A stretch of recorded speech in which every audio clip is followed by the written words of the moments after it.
Yeah. So, and of course, what's happening though is all over X today, I'm seeing, everybody and their third cousin say that every Mexican and every person of Mexican descent in Los Angeles,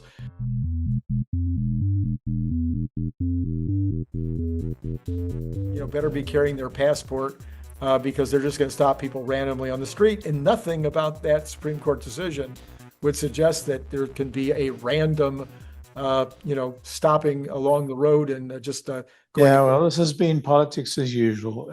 Every single side, each side, takes the extreme of every position taken by the other side. Look, I live in North Carolina. We had a terrible, terrible event happen here in Charlotte, which is where I used to live 20 years ago, but it was my home for 20 years. In a light rail car, this young, very attractive young lady who's a refugee from Ukraine was stabbed in the neck to death by a knife from a completely unprovoked attack from a stranger. This is a guy who'd been in prison 13 times. Some say 14, some say 13, but at least 13 times. Imprisoned for violence 13 times. And had been released by a magistrate whom I read now, and it could be wrong, it could be misreporting, but she is a director of, get this, an enterprise. I don't know if it's nonprofit or not, but nonprofits are no longer nonprofits, as we now know.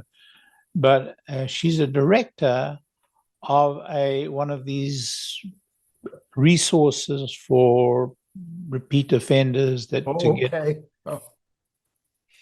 So she is sending this 13th time offender each time to be treated by this particular thing. And the guy's homeless because the mother threw him out. Why? Because he's so dangerous. Yeah. He's so violent. Yeah. Nothing in the mainstream press. Nothing. Zip zero. Nothing. Yep. Now, if the roles had been reversed, and everybody cites, correctly so, the New York incident where this guy actually restrained a black person from who was being violent, was threatening violence with some sort of weapon, and unfortunately, actually, the guy, he actually choked him to death in the restraint.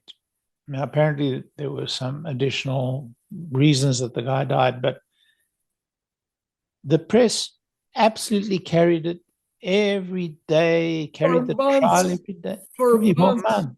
It was sickening. It was just horrible. It was like, enough already. So when you get those two contrasts, when you get the contrast of those two, then you have to say, guys, we're doing something wrong here. It is terrible that this black man who's obviously severely mentally imbalanced,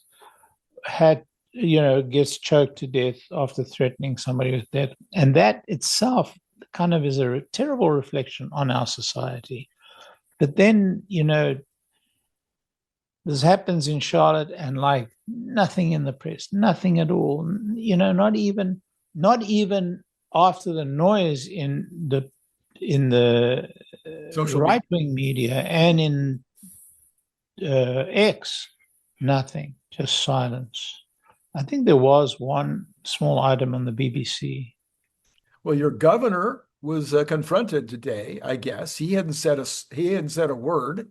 Yeah. Though he had been very, very vocal during some of the other events like Ferguson. Mr. Josh Stein, yeah.